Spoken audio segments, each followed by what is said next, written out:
అస్మద్గురుభ్యో నమః. మహాభారతంలోని శకుని పాత్ర గురించి తెలుసుకుందాం. శకుని చెడు స్నేహం.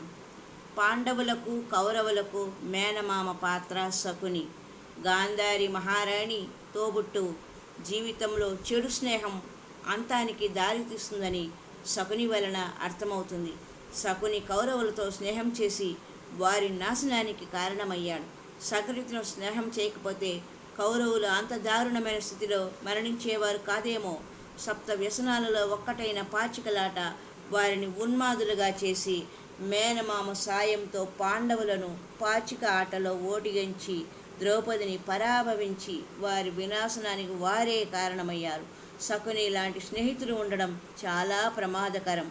పెద్దల సలహాలను బంధువులైనా ఎంతవరకు ఉపయోగించుకోవాలో ఈ శకుని పాత్ర మనకు తెలియజేస్తుంది. అలాగే కర్ణుడి యొక్క అతి మంచితనం గురించి తెలుసుకుందాం.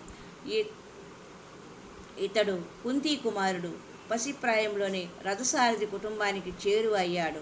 కర్ణుని పాత్రలో మనకు అతి మంచితనము, జాలి, దయ వంటివి మీ జీవితాన్ని కాల్చేస్తాయని చెప్పడానికి కర్ణుడు ఉదాహరణ.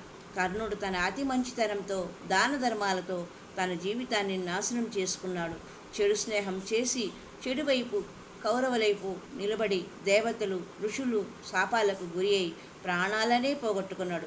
ఎంతటి శక్తి సామర్థ్యాలు ఉన్నా చెడ్డవారి పక్షంలో చేరి సాయపడితే అధోగతి పాలవుతారు అని స్పష్టమవుతున్నది. జీవితంలో మీరు గెలిచి నిలవాలంటే మంచివారితో స్నేహం చేయాలి. అధర్మం, అవినీతి పరులకు సాయం చేయరాదు. అనవసరమైన వ్యక్తులకు అనవసరమైన పరిస్థితుల్లో దాన ధర్మాలు చేయడం మంచి పద్ధతి కాదు. అతి సర్వత్రా వర్జయేత్. కీర్తి ప్రతిష్టల మాట దేవుడెరుగు.